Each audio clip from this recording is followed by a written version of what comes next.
அதே போல் அல்லாஹ் எதையும் செய்யக்கூடியவனாக இருந்தாலும் நியாயமானவனாக இருந்தாலும் ஒருவனை செல்வந்தனாகவும் இன்னொருவனை ஏழையாகவும் ஆக்கியிருப்பது ஒரு அநீதியாக பாரபட்சமாக எங்களுக்கு தெரிகிறது. ஒருவனை ஆரோக்கியமானவனாகவும் இன்னொருவனுக்கு பெரிய நோய்களை கொடுத்தும் இறைவன் படைத்திருப்பது அது அவனுடைய அறிவுக்கும் அவனுடைய நேர்மைக்கும் எதிராக தெரிகிறது. இப்படி நிறைய குறைபாடுகளை ஒப்பிட்டு காட்டி இப்படி நம்ம நினைக்கக்கூடிய ஒரு தன்மை இருக்கிறது. ஆனால் நம்ம ஆழமாக சிந்தித்து பார்க்கும் பொழுது இந்த உலகம் சீராக இயங்குவதற்காக இந்த மாதிரி ஏற்பாடு செஞ்சுதான் ஆக வேண்டி இருக்கிறது. இந்த உலகம் சீராக தொடர்ச்சியாக இயங்க வேண்டும் என்று சொன்னால் ஒருவனை மேலையும் ஒருவனை கீழையும் வைத்தாக வேண்டும். அந்த மேலே கீழே என்கிற இரண்டு நிலைகள் எல்லா வகையிலையும், பணத்தில், இன்பத்தில், பாக்கியத்தில், எல்லாத்திலையும் மேலே கீழேங்கிற ஒரு நிலைமை இருந்தால்தான் கீழே உள்ளவர்கள் மேலே உள்ளவர்களை சார்ந்து நிற்கக்கூடிய நிலைமை, மேலே உள்ளவங்க கீழே உள்ளவங்களை சார்ந்து நிற்கக்கூடிய நிலைமை ஏற்படும்.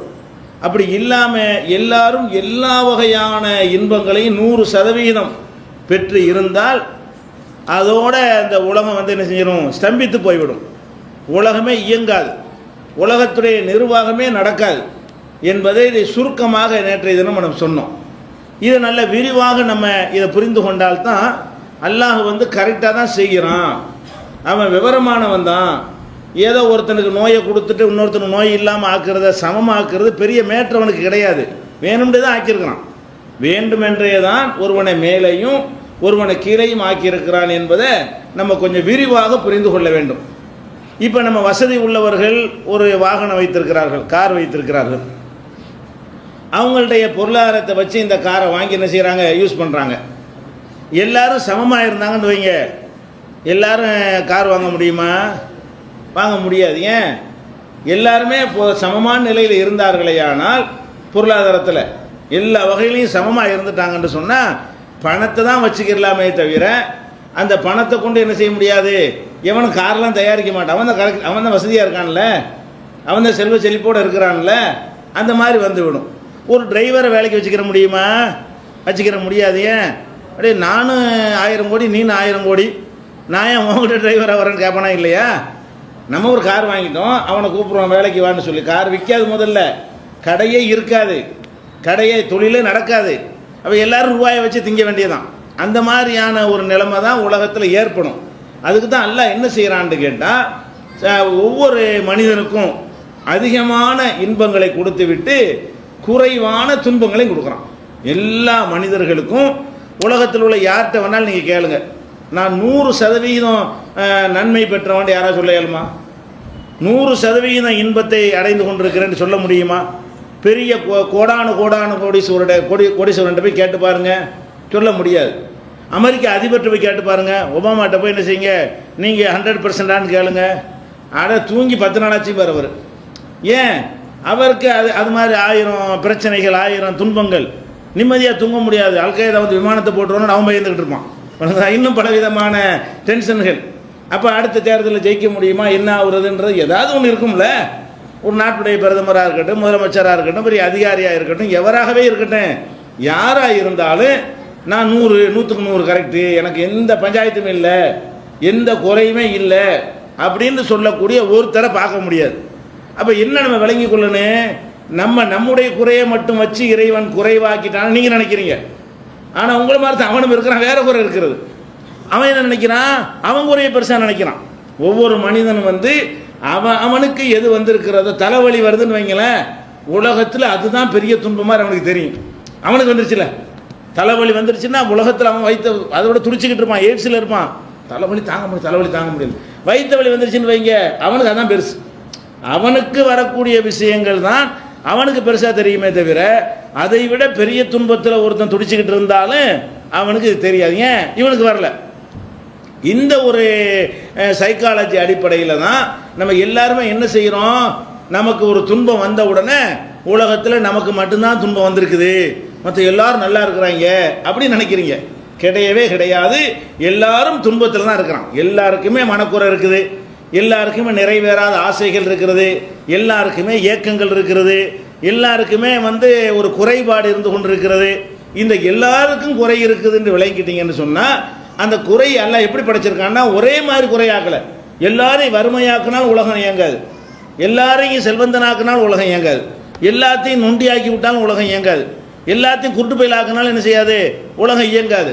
அப்போ எப்படி அந்த குறைகளை வைக்கணும்னு கேட்டால், ஒருத்தனுக்கு ஒரு குறை, இன்னொருத்தனுக்கு வேற குறை, இன்னொருத்தனுக்கு வேற குறை, இன்னொருத்தனுக்கு வேற குறை, இன்னொருத்தனுக்கு வேற குறை என்று சொல்லி இப்படி லட்சக்கணக்கான குறைபாடுகளை வகுத்து ஆளுக்கு 10 10 20 20 குறை என்ன செஞ்சிருவான், அல்ல கொடுத்து இருப்பான். அப்போ நம்ம என்ன யதார்த்தத்தை புரிஞ்சுக்கிறோமே, குறையில்லாத மனிதன் கிடையாது. நம்ம நினைக்கிற குறையத்தான் நமக்கு அல்லாஹ் தரணும்னு எதிர்பார்க்கக்கூடாது. உங்களுக்கு பணத்தை குறைய அல்லாஹ் கொடுத்துட்டு என்ன செய்வான், இல்லற வாழ்க்கையில் சந்தோஷத்தை உண்டாக்கியிருப்பான். நல்ல ஒரு மனைவி, நல்ல ஒரு கணவன், காசு இருக்காது. அப்போ நீங்கள் என்ன நினைக்கிறேன், சரி பணம் இல்லாட்டாலும் இப்படி அற்புதமான வாழ்க்கை கிடைச்சிருக்க, நல்ல புள்ள, பணம் இல்லை, இப்படியாக ஒன்று இல்லாட்டி ஒன்று சிறப்பாக இருக்கும். நம்ம சிந்தித்து பார்த்தோமே ஏனாலும் நமக்கு தெரியும். அப்போ அந்த மாதிரியாக அல்லாஹ் என்ன செய்கிறான்னு கேட்டால், எல்லாருக்குமே குறைகளை கொடுத்து நிறைகளையும் கொடுத்துருக்குறான். ஒழுங்குதா, எனக்கு 10 குறை இருந்துச்சுன்னா 90 நிறை இருக்கும், உங்களுக்கு 10 குறை இருந்துச்சுன்னா 90 நிறை இருக்குது. ஆனால் வேறு வேறையாக இருக்கும். என்னுடைய நிறை வேறையாக இருக்கும், உங்களுடைய நிறை வேறையாக இருக்கும். இப்படி பல வெரைட்டியை அல்லாஹ் கொடுக்கக்கூடிய காரணத்தினால தான் அது இந்த உலகம் இயங்குது. அவன் ஒரு அறிவாளி, இந்த உலகம் சீராக இயங்குவதற்காக வேண்டி இதை செஞ்சுருக்கிறான். அப்படி இல்லைன்னா யாரும் கார் கிடையாது, யாருக்கும் வீடு கிடையாது, யாருக்கும் பங்களா கிடையாது, போட்டுக்கிறது கூட சட்டை இருக்காது யாருக்குமே. ஒரு சட்டை போட முடியுமா? உங்கள் லைஃப் பூரா செலவழிச்சா கூட ஒரு மரத்தை எப்போ நடுவீங்க, எப்போ அது பஞ்சா காய்க்கிறது, எப்போ அது நூலாக நீங்கள் நூற்கிறது, அப்புறம் எப்போ அதை துணியாக ஆக்குறது, அப்புறம் எப்போ போய் தைக்கிறது, எப்போ சட்டையாக்குறது, ஒரு சட்டை தைக்கிறதுக்குள்ளே நீங்கள் செத்து போயிடுவீங்க. அப்படி தானே அவரோட லைஃப் போயிருமா இல்லையா? அப்போ அந்த மாதிரியான ஒரு நிலைமையெல்லாம் ஏற்பட்டு போயிடும். ஒன்றுமே செய்ய முடியாது. சோறு திங்க இயலுமா? எப்போ நெல்லை கொண்டை விதைக்கிறது, விதைச்சி அதை எப்படி தண்ணி யார் பாய்ச்சிறது, அதுக்கு யார் வரமாட்டானே, இல்லைன்னா ஒரே மாதிரில இருக்கிறோம். நான் ஏன்டா ஓண்ட விலைக்கு வரணும், நீ நான் ஈக்குவல் தானேன்னு சொல்லிட்டான்னு சொன்னால் அப்போ என்னவாக, நம்ம தான் கலப்பையை பிடிக்கணும், நம்ம தான் நீர் பாய்ச்சணும், நம்ம தான் களை எடுக்கணும், நம்ம தான் அறுவடை செய்யணும், அப்போ நெல்லை கொண்டாந்து நம்ம தான் போரடிக்கணும், அப்புறமே என்ன செய்யணும், அது நெல்லாக ஆக்கணும், தவிட்ட தனியாக பிரிக்கணும், அப்புறம் நெல் அரிசி ஆக்கணும், அப்புறம் சோறா, இப்படிலாம் செய்கிறதா இருந்தால் இவன் என்னைக்கு திங்கிற என்னைக்கு செத்த போயிடுவான். அது வரைக்கும் சோறு இல்லாமல் என்ன செய்வான், நெல்லை கொண்டு வயலில் போட்டுவிட்டு சோறு இல்லாமல் என்ன செய்வான்னு, இதெல்லாம் நடந்து முடிகிற வரைக்கும் தாங்க முடியுமா? அப்போ அதை ஒருத்தன் செய்யணும், இதை ஒருத்தன் செய்யணும், இதை ஒருத்தன் செய்யணும், அதை ஒருத்தன் செய்யணும், அப்படி ஒரு கூட்டு பொறுப்பாக எல்லாம் இருந்தால் தானே சரியாக வரும். அப்போ நம்மளே சம்பாரித்து நம்மளே சோறு திங்க முடியாதுன்னா குடும்ப வாழ்க்கை எல்லாம் அமைச்சு தந்துருக்குறான். நம்மளே போய் சம்பாரித்து நம்மளே சோறு சமைச்சு நம்மளே எல்லாம் செய்கிறதா இருந்தால் சரிப்பட்டு வராது. நீ அதை பாரு, நான் இதை பார்க்குறேன், நல்லா பிரித்து விட்ருக்கான்ல குடும்பங்களை. அதனால் நீங்கள் வாட்டுக்கு நீங்கள் சாப்பாட்டை பற்றி கவலை இல்லாமல் நீங்கள் வாட்டுக்கு என்ன செய்கிறீங்க, தொழில் பண்ணுறீங்க. அவங்க காசை பற்றி கவலைப்படாமல் வீட்டில் உட்காந்துக்கிட்டு உங்களுக்கு வாய்க்கு ருசியாக சமைச்சு போடுறாங்களா இல்லையா? இப்படி வெரைட்டியாக பிரித்து கொடுத்தா தான் உலகம் இயங்கும். அதனால என்ன விளங்கிக் கொள்ளணும்னா, குறை இல்லைன்னு இல்லாத வாழ்க்கை நீங்கள் எப்போ கேட்கலாம்? எல்லாரையும் முழுசாக படைச்சிட்டு நம்மளுக்கு மட்டும் இப்படி கொடுத்துருந்தாண்டா இது என்ன இல்லான்னு கேட்கலாம். ஆனால் நீ ஒரு குறைய சொன்னால் எவனே எழுப்பி கேள்வி, உனக்கு குறை இருக்கான்னு ஆமான்னு தானே சொல்கிறான். குறை இல்லாத ஒருத்தன் உலகத்தை நான் தாண்டு எவனாவது பெயருக்காக சொல்லியிருக்கிறானா? சொல்ல மாட்டான். வாயளவில்லாத ஒருத்தன் சொல்லுவானா? சொல்ல மாட்டான். அதனால நம்ம என்ன விளங்கிக் கொள்ளணும், எல்லாருக்கும் குறை இருக்கிறது, இது அவசியம் இருந்து ஆகணும். புதிய புதிய கண்டுபிடிப்புலாம் கண்டுபிடிக்கிறான். ஒருத்தன் கண்ணை எடுத்து இன்னொருத்தன் வைக்கிறேங்கிறான், கண்ணுக்குள்ளே என்னென்னலாம் இருக்குங்கிறலாம் அப்படி ஆராய்ச்சி பண்ணுறான். பெரிய பெரிய கண் மருத்துவ நிபுணர்கள்லாம் உண்டாகுறான்னு சொன்னால் 4 குருட்டு பைய இருந்ததுனால தான் ஆராய்ச்சி பண்ணா. எல்லாரும் நல்ல கண்ணாக இருந்தால் எவன் ஆராய்ச்சி பண்ண போகிறாங்கிறேன். எல்லாருக்கும் கண்ணு நல்லா இருந்தால் எவன் ஆராய்ச்சி பண்ண தேவை என்ன இருக்குது, ஆராய்ச்சி பண்ண அவசியம் இல்லையே. 4 பேர் குருட்டு பையலாக இருக்கான், பார்வை மங்களாக இருக்காங்க போது தான் இந்த மங்களா இருக்கிறதுக்கு என்ன செய்ய, இதை வச்சு நம்ம சோறு திங்கலாமான்னு யோசிக்கிறான். ஒரு 4 பேருக்கு கண்ணு மங்களா போனால் என்ன செய்யறான் இவன், நம்ம இதை வச்சு பொழப்புக்கு இதாக செஞ்சுக்கிட்டா என்ன, மூளையை மெனக்கட்டு ஆராய்ச்சி பண்ணி இதை ஃபாய்தா கிடைக்கணும்லங்க. அப்போ அதுக்காக மெனக்கட்டு ஆராய்ச்சி பண்ணி என்ன செய்யறான், அந்த மருந்து இந்த மருந்து கண்டுபிடிச்சி விஞ்ஞானிகள்னு சொல்லி பணத்தை செலவழிச்சு என்ன செய்யறான், கண்டுபிடிக்கிறான். அதே மாதிரி கால் ஊனமாக போச்சு, செயற்கை காலை உண்டாக்குறான், அந்த மிஷினில் காலை உண்டாக்குறான், என்னென்னமோ செய்கிறான். இது எல்லாருமே கரெக்டாக இருந்தால் அந்த மாதிரி மிஷின்லாம் இருக்குமா? இருக்காது. அப்போ எல்லாமே அந்த மனிதன் போய் கண்டுபிடிக்கிறது காரணம் என்னென்னா, திங்கிறதுக்காக வேண்டி, உலகத்தில் வாழ்வதற்காக வேண்டி. அந்த நிர்பந்தம் ஏன் ஏற்படுதுன்னு சொன்னால், சமமாக இல்லை, அவனுக்கு குறையா இருக்குது. அப்போ சில பேர் குறையா இருக்கிறவர்களை நம்மளை அவன் சார்ந்து நிற்கிறான், நம்ம அவனை சார்ந்து நிற்கிறோம். இது ஒரு பெரிய வாழ்க்கை தத்துவம். அப்போ இது அல்லாஹ் பெரிய நான் சக்தி உள்ளவன் என்ற காரணத்தினால் கிறுக்குத்தனமாக இதை செய்யலை. நான் என்ன வேண்டாலும் செய்வேன் அப்படின்னு சொல்லிட்டு அவன் செஞ்சது கிறுக்குத்தனமாண்டா கிடையாது. அறிவுபூர்வமான ஒரு செயலை தான் நினைஞ்சிருக்கிறான், அல்ல செஞ்சிருக்கிறான். அல்ல அநீதி இழைச்சிட்டானா யாருக்காச்சும் அப்படியும் கிடையாது. உனக்கு உள்ள குறை உனக்கு பெருசாக தெரியாதே தவிர எல்லாருக்கும் தான் குறை இருக்குது. எல்லாருக்கும் குறையா அல்லாஹ் கொடுத்துருக்கும் போது நீ எதுக்காக வேண்டி எனக்கு மட்டும் நினைக்கிற? இந்த யதார்த்தத்தை புரிஞ்சிக்க பக்கத்து வீட்டுக்காரன்ட்டு கேட்டுப்பாரு. ஒவ்வொருத்தரும் உள்ளுக்குள்ளே சில பேர் புழுங்கிக்கிட்டுமா வெளியே சொல்ல மாட்டான், பார்த்தா அப்படிலாம் தெரியும், அல்லாவே சொல்லி காட்டுறான். சில பேர் வெளியே காட்ட மாட்டாங்க. சஹாபாக்கள் இருந்தாங்க, அவங்கள பார்த்தா எப்படி இருக்குமா, யஹ்சபுஹுல் ஜாஹிலு அக்னியா மின தஃபுஃப், ரொம்ப சுயமரியாதையோடு அவங்க இருக்கிறத பார்த்துவிட்டு அறியாதவர்கள்லாம் பெரிய செல்வந்தர்கள் நினைக்குவாங்க. யார? சஹாபாக்களையே. யார்ட்டையும் கையேந்த மாட்டாங்க, யார்ட்டையும் கேட்க மாட்டாங்க. உள்ளுக்குள்ளே பார்த்தா சாப்பிட்டு 5 நாளாக இருக்கும். ஒரு பேரிச்சம்பழத்துக்கு மறு பேரிச்சம்பழம் இருக்காது. அப்போ உள்ளுக்குள்ளே அவ்வளோ இருக்கத்தானே செய்யும். வெளியில் அப்படி இருந்து கொண்டால் கூட அவங்களுடைய உள் விஷயத்தை சில பேர் சொல்லுவாங்க, சில பேர் சொல்ல மாட்டாங்க. அவங்களுக்கு தெரியும் அவங்க படக்கூடிய துன்பங்களும் அவங்க படக்கூடிய கஷ்டங்களும் அவங்களுக்கு தெரியும். அப்போ அந்த மாதிரி எல்லாருக்குமே கஷ்டங்களும் துன்பங்களும் நிம்மதியின்மையும் இருக்குன்னு விளங்கி கொண்டோமையானால் நமக்கு எந்த துன்பம் வந்தாலும் எப்படி பிடிச்சிக்கிறோம், சரி அல்லாஹ் எல்லாருக்கும் ஷேர் பண்ணி கொடுத்துருக்குறான், நமக்கு இதை கொடுத்துருக்குறான், ஆனால் நமக்கு முறையிடுவோம்.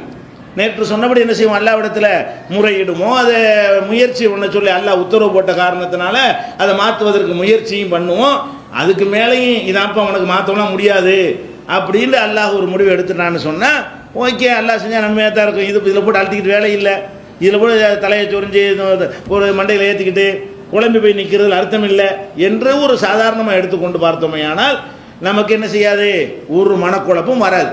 அப்போ இது மாதிரி சிந்தித்து பார்க்கணும். எந்த ஒரு துறை நம்ம கணக்காளர்கள் இருக்கிறாங்க, ஆடிட்டர்கள் இருக்கிறாங்க, என்ஜினியர்கள் இருக்கிறாங்க, டாக்டர்கள் இருக்கிறாங்க, விஞ்ஞானி இப்படிலாம் சொல்கிறோமே, இதெல்லாம் இல்லாமல் போயிடும். எல்லாம் சமமாக இருந்தோம்னு சொன்னால் ஒன்றுமே உலகத்தில் இருக்காது. யாரும் யாருக்கும் சொந்தம் இல்லை, எந்த பொருளும் யாருக்கும் சொந்தம் கிடையாதுங்கிற மாதிரி நிலைமையாக போயிடும். சுருக்கமாக சொல்ல போனால் மிருக வாழ்க்கை. மிருகங்கள் நினைச்ச இடத்துல சாப்பிட்டுக்கிறது, இலையோ அதில் என்னத்தை அதை உற்பத்தி பண்ணாது, அதுவாக என்ன உற்பத்தி ஆகுதோ அது திண்டு போயிட்டே இருக்கும்.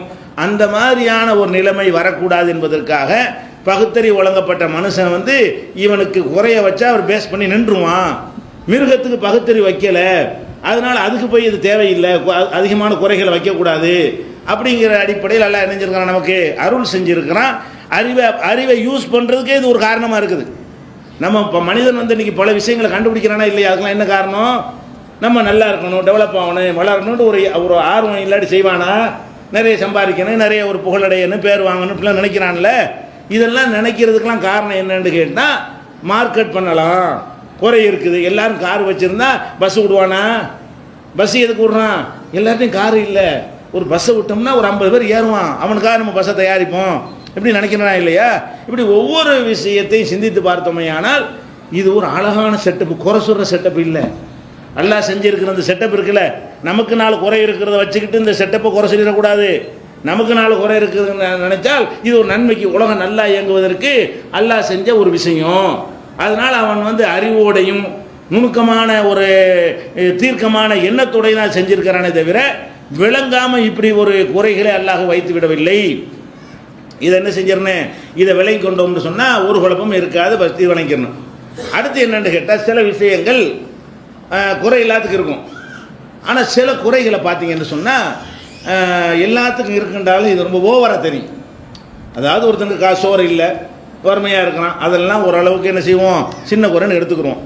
நம்ம மனசாட்சியை சொல்லும், ஒருத்தனுக்கு 2 காலும் இருக்காது, 2 கையும் இருக்காது, பிறக்கும்போது எப்படி செய்வான், ஒரு இதாக ஒரு கட்டியாக தான் விழுவான், மண்டை தான் இருக்கும், வேறு ஒன்றுமே இருக்காது.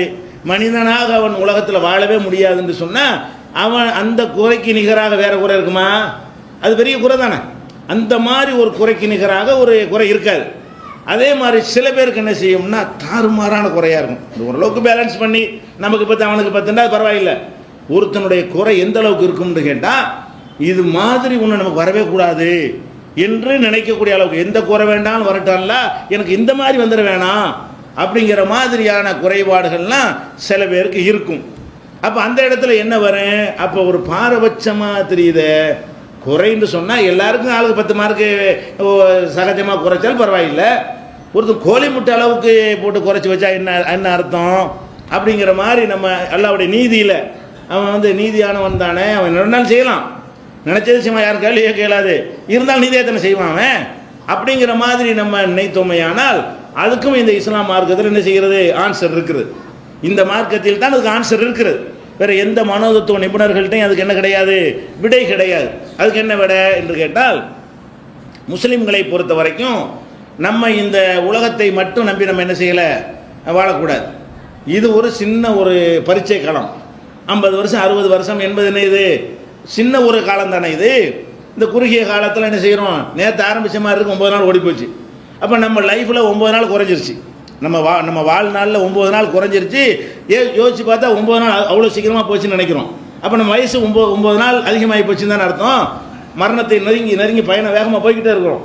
அப்போ அந்த மாதிரியான ஒரு உலகத்தில் நம்ம வாழுகிறோம்.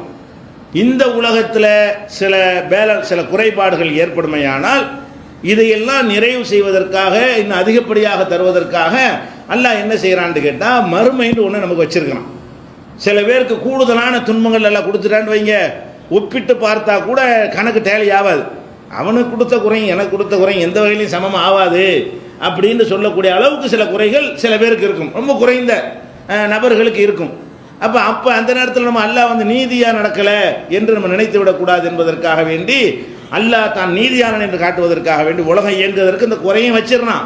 குறைய வச்சாலும் இது என்ன பெரிய வாழ்க்கையா, 50-60 வருஷம் வாழ்க்கையில் என்ன செஞ்சு 50 வருஷம் கூட நம்ம வாழ்வது கிடையாது. பார்த்தீங்கன்னா ஒரு 15 வயசு வரைக்கும் ஒன்றும் தெரியாமல் சின்ன பிள்ளையாக இருந்துருவோம்.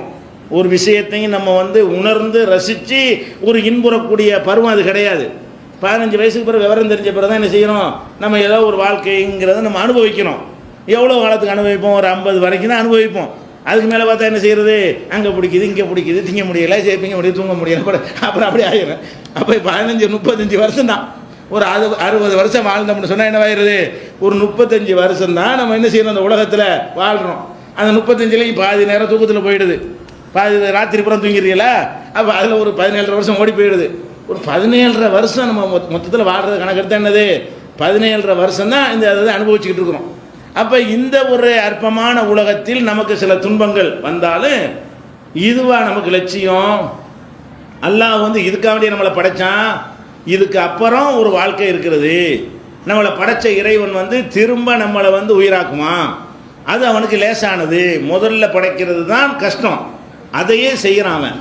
2வது படைக்கிறது லேசு, அது அவனுக்கு வந்து பெரிய சிரமம் கிடையாது. ஒரு தடவை பார்த்துட்டு 2வது படிக்கிற கஷ்டம் இல்லை. அப்போ அந்த மாதிரியான ஒரு அடிப்படை அப்படி எல்லாம் சொல்லி காட்டுறான். என்ன, முதல்ல படைச்சவனுக்கு 2வது படைக்கிறது கஷ்டமாப்பா அப்படின்னு சொல்லி அல்லாஹ்வே என்ன செய்கிறான், அதுக்கு அவங்க கேட்பாங்க, மையுகையில் இல்லாம உகைய ரமீம். அப்போ இந்த எலும்பு மக்கி போன பிறகு எவன் உயிராக்குவான் என்று காபிர்கள் கேட்ட பொழுது அல்லாஹ் என்ன பதில் சொல்கிறான், குல் யுஹையல்லதி அன்ஷாஹா அவள மர்றா. அட முதல்ல எவன் உயிராக்குன்னு அவன் தான் ஆக்குவான், இது யார் உயிராக்குவான்னு கேட்குற, ஒன்றும் இல்லாமல் உயிராக்கி வச்சான் உன்னைய. இப்போ வச்சு எலும்பத்துக்கு காட்டுற. அப்போ ஒரு 25, 50, 100 வருஷம் வந்து எலும்பாவாச்சு நீங்கள் இருந்தீங்களா? நம்ம யாராச்சும் இருந்தோமா? 100 வருஷத்துக்கு முன்னாடி நம்ம எலும்பாக இருந்தோமா, மண்ணாக இருந்தோமா, மண்ணாங்கட்டியாக இருந்தோமா, என்னவா இருந்தோம், ஒன்றுமாவும் இருக்கலை.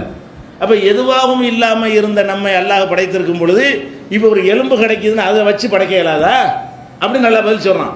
எவன் உயிராக்குவான்னு கேட்டால், எவன் ஒன்றும் இல்லாமல் இருக்கும்போது உன்னைய உருவாக்குனானோ அவன் தாண்டா இன்னொரு தடவை உருவாக்குவான் அப்படின்னு அல்லாஹ் பதில் சொல்கிறான். இதை நம்பினா தான் மூமின் நல்லா விளைக்கிறங்க. அல்லாவை நம்பினா மூமின் கிடையாது. அல்லாவை இதுக்காக நம்பணும். இப்படி ஒருத்தன் இருக்கிறான் விசாரிப்பாண்டு நியாய தீர்ப்பு நாளோட சேர்த்து நம்பினா தான் அவன் வந்து என்னது, இறைவனை நம்புறான்னு அர்த்தம். அப்போ அந்த மாதிரி நியாயமான தீர்ப்பு வழங்குற ஒரு நாள் இருக்கும் பொழுது ஜட்ஜ்மெண்ட்டில் எல்லாம் பேலன்ஸ் பண்ணி விட்டுருவான். இங்கே முன்ன பின்ன இருந்தால் கூட அந்த நியாய தீர்ப்பு நாளில் உங்களுக்கு என்ன செய்யும், இந்த குறைபாடுகளை எல்லாம் பேலன்ஸ் செய்யக்கூடிய வகையில் அல்லாஹ் வந்து ஒரு அருளை செய்வான். இது குறித்து நபிகள் நாயகம் ஸல்லல்லாஹு அலைஹி வஸல்லம் அவங்க நிறைய செய்திகளை நம்ம சொல்லியிருக்கிறாங்க. எப்படி சொல்கிறாங்கன்னு கேட்டால், மை யுரிதில்லாஹு பிஹி ஹைரன், ஒரு மனிதனுக்கு அல்லாஹ் நன்மையை நாடினால், ஒரு மனுஷனுக்கு நம்ம என்ன நினைக்கிறோம், நமக்கு அல்லாஹ் நன்மையை நாடினால் நம்மளை வந்து முதலமைச்சர் ஆக்கணும், நம்மளை அல்லாஹ் நன்மையை நாடினால் எம்எல்ஏ ஆக்கணும், நமக்கு அல்லாஹ் நன்மையை நாடினால் நம்மளை உலக கோடீஸ்வரன் ஆக்கணும், உலக பணக்காரில் ஒருவரை ஆக்கணும், நம்மளை அல்லாஹ் நாடினால் பெரிய அறிவாளி பெரிய சிந்தனையாளர் நம்மளை ஆக்கணும்னு நம்ம நினைக்கிறோம். ரசூல் ஸல்லல்லாஹு அலைஹி வஸல்லம் சொல்கிறாங்க, மை யுரிதில்லாஹு பிஹி ஹைரன், யாருக்கு நன்மையை அல்லாஹ் நாடி விடுகிறானோ யுசிபு மின்ஹு, அவனுக்கு கொஞ்சம் துன்பத்தை கொடுக்குறான். துன்பத்தை கொடுக்கறது எதுக்கு, உனக்கு நல்லதை நாடி இருக்கிறேன், இங்கேயே உன் கணக்கை நேர் பண்ணிட்டு அங்கே மிதிக்க மாட்டேன், இங்கேயே சில கஷ்டங்களை கொடுத்து நீ அதை குசும பண்ணியிருப்ப, எவ்வளோ சேட்டையெல்லாம் பண்ணியிருப்ப, அதை வந்து மன்னிக்காமல் விட்டு அங்கே போட்டு நரகத்தில் போட்டு வேக வச்சா உனக்கு தாங்க முடியாது. அப்போ உனக்கு இங்கேயே அந்த கணக்கை நேர் பண்ணி விட்டுட்டோம்னு சொன்னால் இங்கே உள்ள துன்பம் சின்ன துன்பமாக இருக்கும். இங்கே உள்ளதுக்கு ஒரு அடி கொடுத்தா போதுமானதாக இருக்கும். அங்கே போனால் எவ்வளோ இருக்கும்? 1,00,000 அடி விடுவோம். எது நல்லது? அது இங்கே ஒரு அடி அடிச்சிரு, அதான் நல்லது. அப்போ அங்கே உள்ள நெருப்பில் தூக்கி போட்டால் நமக்கு தாங்க முடியுமா? தாங்க முடியாது. இங்கே தீக்குச்சி போட்டால் கூட நமக்கு தாங்க முடியலை. இது மாதிரி பல கோடி மடங்கு உள்ள நெருப்பில் முழுசாக நம்மளை கொண்டே போட்டு வதக்கினால் நம்மளால் தாங்கிக் கொள்ள முடியாது. அப்போ ரசூல் ஸல்லல்லாஹு அலைஹி வஸல்லம் என்ன சொல்கிறாங்கன்னு கேட்டால், முதல்ல நீங்கள் விளங்கிக் கொள்ளணும், சில துன்பங்கள் நமக்கு வறுமையானால் அமல் செய்வது மூலமாக நம்ம எதை எதிர்பார்க்குறோம்? நம்மளை வலிந்து கூட துன்பத்தை சுமக்கிறோம்ல. நோம்புங்கிற துன்பமா இல்லையா? நோன்பு வைக்கிற துன்பமா இல்லையா? எல்லாருக்கும் துன்பம். அது வயிற்றுக்கு தான் வாழ்கிறான் எல்லாரும். பகல் பூரா திங்காத கடைகணிலாம் திறந்து வச்சு எல்லாம் வான்னு கூப்பிடுது. ஒவ்வொரு பொருளை பார்த்தாலும் சாப்பிடணுன்னு ஆசையாக இருக்குது. திங்காதுன்னா அது துன்பமா இல்லையா? துன்பம் தான். இந்த துன்பத்தை நம்ம எதுக்கு சகிக்கிறோம்? இந்த துன்பத்தை நான் அனுபவித்தால் அங்கே நான் நல்லா இருப்பேன், அதுதானே சகிக்கிறீங்க. வேறு எதுக்காக இந்த துன்பம்? எதுக்காக பட்டினி கேட்ட சோத்துக்கு இல்லாமல் நோன்பு வைக்கிறோம்? இல்லையே, வசதியாக இருக்கிறோம் வைக்க தானே செய்கிறோம். அப்போ எல்லாருமே நம்ம நோன்பு வைக்கிறோமே, நோன்பு என்பது துன்பமா இல்லையா? துன்பம். அப்போ நம்ம வழியவே போய் துன்பத்தை தேடுறோம். எதுக்காக தேடுறோம்? இந்த துன்பத்தை நீங்கள் விரும்பினால் ஏற்கலாம், இல்லாட்டி விட்டுடலாம், மறுமையெல்லாம் பார்த்துக்கிறோம். அல்ல நோன்பு வைக்கலன்னா கட்டாயமாக வச்சு ஊரடங்கு உத்தரவு போட்டு எந்த சாமான் விற்கக்கூடாது யாரும் அப்படி உத்தரவு போட முடியுமா? அப்படி போட முடியாது. நீங்கள் விரும்பினா வைப்பீங்க, விரும்பாட்டி விட்டுருவீங்க. இந்த அளவுக்கு உலகத்தில் உங்களுக்கு சுதந்திரம் இருக்கிறது. உலகத்தில் அல்லா கட்டளை இட்டுட்டான். உலகத்தில் உங்களை யாரும் என்ன செய்ய முடியாது, ஏன்டா நோன்பு வைக்கணும்னு கேட்க இயலாது. அப்போ நீங்களாக தானே தேர்ந்தெடுக்கிறீங்க. நீங்களாக தானே அந்த துன்பத்தை 12 மணி நேரம் 13 மணி நேரம், நம்மளாச்சும் பரவாயில்லை. சில நேரம் துருவ பிரதேசத்துக்கு நெருக்கமாக இருக்கிறவன்லாம் 20 மணி நேரம் 18 மணி நேரமெல்லாம் அவனுக்கு பகல் இருக்கும். 18 மணி நேரம் நோன்பு வைக்கிறான், 20 மணி நேரம் நோன்பு வைக்கிறான். 4 மணி நேரம் தான் அவன் சாப்பிட முடியும். நம்ம நோம்பு சின்ன டைம், நம்ம பாதி கூட வரமாட்டேங்குது. நம்ம நாட்டில் என்ன செய்ய முடியாத. இன்றைக்கி இப்போ எத்தனைக்கு வருது? 5 மணிக்கு நீங்கள் 4:45க்கு முடிக்கிறீங்கன்னு சொன்னால் 4:45 4:45ஆச்சா 12 14 மணி நேரம் வந்துச்சு ஏறக்குறைய. சில நேரங்களில் 12 மணி நேரம் வரும், சில நாடுகளில் 20 அந்த மாதிரிலாம் வரும். அப்போ 20 மணி நேரமெல்லாம் ஒருத்தன் சிரமப்பட்டு 4 மணி நேரம் தான் மொத்தமே சாப்பிட்றான், அந்த மாதிரி படுறானே. இதை எதற்காக நம்ம தேர்ந்தெடுக்கிறோம்? இதனால் நம்ம மறுமையில் நம்ம நல்லா இருப்போம், சொர்க்கத்துக்கு போவோம். இந்த வறுமை இந்த கஷ்டத்தை எல்லாம் நம்மளா விரும்பி தேர்ந்தெடுக்கும் பொழுது கஷ்டமாக தெரியுதா? ஹஜ்ஜுக்கு போகிறீங்க, பணத்தை விட்டு தள்ளுங்க, அது எவ்வளோ பெரிய கஷ்டமான ஒரு சுமை. அந்த இப்போ மக்கள் நெரிசலில் போய் இப்போ மூச்சு காற்று கூட விட முடியாத நெரிசல் எத்தனை பேர் மினாவில் செத்துலாம் போயிடுறாங்க. அதெல்லாம் பேப்பரில் படிக்க தான் செய்யணும். ஆனால் நம்ம என்ன செய்கிறோம்? அந்த சிரமத்தை தாங்கி கொண்டு ஹஜ்ஜுக்கு போய் இவ்வளோ கஷ்டப்படுகிறோம். அந்த அந்த துன்பத்தை ஏன் தாங்கி கொள்கிறோம்? அதற்காக ஒரு நன்மை மறுமையில் கிடைக்கும் இறங்கிக்கணும். அப்போ அந்த மாதிரி நம்ம மறுமைக்காக வேண்டி நாமளாவே எத்தனை நேர்ச்சி பண்ணுறாங்க எத்தனை பேர். எனக்கு அது நடந்து விட்டால் இதை செய்கிறேன், அதை செய்கிறேன், இது எல்லாமே கஷ்டமாக தான் இருக்கும், எல்லாமே சிரமமாக தான் இருக்கும். இன்னும் சொல்ல போனால் நீங்கள் கஷ்டப்பட்டு சம்பாரிச்சிங்க, இந்த சம்பாதிக்கிறது அப்படி அடுத்தவங்க கொடுக்குறங்கிற சின்ன விஷயமா விளங்குதா? உடல் உழைப்பையாவது கொடுத்துருவான் ஒருத்தன், பணத்தை விரலை வெட்டி கொடுத்தாலும் கொடுத்துருவான். எதை கொடுக்க மாட்டான்? காசு கொடுக்கும்போது என்னமோ நெஞ்சு அறுத்து கொடுக்குற மாதிரி தெரியும். அந்த மாதிரி இந்த பணத்தின் மீது மனுஷனுக்கு அவ்வளோ ஈடுபாடு இருக்கும்போது நீ சம்பாரிச்சது 2.5% கொடு அப்படின்னு நல்லா உத்தரவு போடுறான். அது சாதாரண நிலையில் பார்த்தா துன்பம் தான். 2.5% கொடுக்க வேண்டியிருக்கு, நம்மளுக்கு தான் நல்லா இருக்குமே அப்படின்னு நினைக்கக்கூடிய நேரத்தில் அந்த 2.5% நம்ம கொடுக்குறோமா? துன்பமா இல்லையா? எல்லாமே துன்பம் தான். அப்போ நம்ம இபாதத்து வணக்க வழிபாடு என்று நம்ம சுமந்து கொள்வது ஒரு கஷ்டமாக சிரமமாக இருந்தாலும் அதை நம்ம மறுமையில் வெற்றி பெறுவதற்கு தாங்கிக் கொள்கிறோமா இல்லையா? அந்த மாதிரி இதை எடுத்துக்கொண்டீங்கன்னா குழப்பம் வராது. எந்த மாதிரி எடுக்கணும்? நமக்கு ஒரு நோய் வந்துருச்சா, நோன்பு வச்ச மாதிரி நினச்சிட்டு போங்க. நோன்பு வச்சா கூலி கிடைக்குதுல்ல, இதுக்கும் கூலி. கஷ்டப்படுறீங்களா, இதுக்கு அங்கே கூலி. அப்போ அது என்ன அவங்களுக்கு மாறின மனசுன்னா ஒரு இபாதத்து மாதிரி மாறிக்கணும். அது எப்படியெல்லாம் ரசூலுல்லாஹ் நமக்கு ஆறுதல் படுத்து இந்த மார்க்கம் எப்படி நம்முடைய மன அழுத்தத்தை குறைக்குது, நம்மளை எப்படி ஆறுதல் படுத்துதுன்னு கேட்டால் ரசூல் ஸல்லல்லாஹு இது புகாரியில் 5645வது ஹதீஸில் இருக்கிறது. இன்னொரு ஹதீஸில் ரசூல் ஸல்லல்லாஹு அலைஹி வஸல்லம் சொல்கிறாங்க, மா யுசீபுல் முஸ்லிம மின் நசபின் வலா வசபின் வலா ஹம்மின் வலா ஹுசுனின் வலா அதன் வலா ஹம்மின் ஹத்த ஷவுகத்தல்லத்தி இஷாக்குஹா.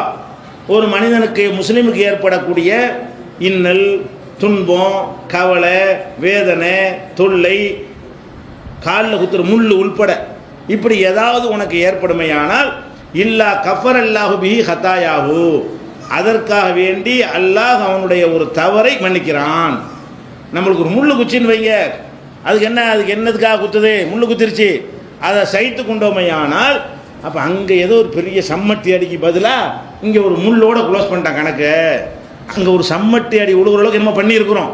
அந்த தப்புக்காக வேண்டி எல்லாம் என்ன செய்கிறான்னு கேட்டால், இந்த முள்ளு குத்துனுச்சுல, சரி அல்ஹம்துலில்லாஹ், சரி எல்லாம் நன்மை தான் நாடி இருக்கிறான்னா, அப்போ என்னவாயிடுதுன்னு கேட்டால், அந்த நம்முடைய பாவத்திற்கு அது பரிகாரம் ஆயிடுது. ஒரு கவலையா, ஒரு காய்ச்சலா, ஒரு ஜலதோஷமா, ஒரு தொண்டை புண்ணா, ஒரு ஏதோ ஒரு பிரச்சனை, கால் வலியா, முட்டு வலியா, இத்தனை இருக்கா இல்லையா, ஒரு அல்சரா, ஒரு கேன்சரா, இதெல்லாம் நமக்கு வந்து விட்டது என்று சொன்னால், அப்போ நம்ம என்ன நினைக்கணும், ட்ரீட்மெண்ட்லாம் பண்ணி பார்க்கணும்.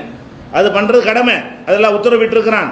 அதெல்லாம் செஞ்சு பார்த்துட்டு அதான் நிலைமை அப்படின்னு வந்தால் நீங்கள் என்ன நினைக்கணும், ஒன்றும் கவலை இல்லை, நம்ம எவ்வளோ இபாதத்துக்கு நிறைய குறைகள்லாம் செஞ்சுருக்கிறோம், தப்புகள்லாம் செஞ்சுருக்கிறோம், அங்கே மைனஸ் ஆகிடக்கூடாது. நம்ம இந்த மாதிரி நம்ம வந்து சபுர் செய்து கொண்டோமே ஆனால் நமக்கு மறுமையில் பெரிய வெற்றி கிடைக்கும், கூலி கிடைக்கும். இதெல்லாம் ஒரு இபாதத்து மாதிரி எல்லாம் எடுத்துக்கிறோம். இப்போ என்னவாகும், ரிலாக்ஸ் ஆகுதா இல்லையா? இப்படி துன்பத்திற்கு அங்கே மறுமையில் நன்மை கிடைக்குன்னு நினச்சி பார்த்தீர்களே ஆனால் இந்த கொஞ்சம் வித்தியாசம் பேலன்ஸ் கம்மியாக இருக்குன்னு வைங்களேன், எல்லாம் டேலி ஆகி போயிடுங்க. அங்கே நியாய தீர்ப்பு வழங்குற அந்த நாளில் பார்த்தீங்கன்னா எல்லாம் ஈக்குவல், யாருக்கும் அல்ல ஒருவனுக்கு அநீதிழைக்க மாட்டாங்கிறான அந்த நாளில் தான் முழுசாக கணக்கு தீர்ப்பான் அல்ல. அப்படி ஒரு நாள் இருக்குது. இது புகாரியில் 5642வது ஹதீஸில் இருக்கிறது. அதே மாதிரி நபிகள் நாயகம் ஸல்லல்லாஹு அலைஹி வஸல்லம் சொல்கிறாங்க, அல்லாஹ் சொல்கிறார்கள், இதப்தலைத்து அப்தி பி ஹபீபத்தைஹி, என்னுடைய ஒரு அடியானுக்கு அவனுடைய 2 கண்களையும் நான் வந்து சோதித்து விட்டால், அதாவது குருடாக்கி விட்டால், 2 கண்களையும் நான் வந்து பழுதாக்கி விட்டேனே ஆனால் ஃபஸபர, அதை பொறுத்து கொள்ளணும். என்ன செஞ்சிடக்கூடாது, நான் தானே கிடைச்சேன், வேற ஆளுக்கு உனக்கு கிடைக்கலையா அல்லாவே அப்படின்ற மாதிரி பேசுனீங்கன்னு வைங்க, அதோடு எனக்கு கண்ணே இல்லை, நான் எதுக்கு அல்லாவுக்கு பயப்படணும், நான் எதுக்கு அல்லாஹ் வணங்கணும் அப்படிலாம் போகாமல் நீங்கள் அதை சபுர் ஃபஸ்ட்டு. இதுக்கெல்லாம் எப்போ கூலி கிடைக்கும்னு கேட்டால், முள்ளு குத்தணும்னு என்ன செய்யக்கூடாது, அல்லாஹ் திட்டக்கூடாது.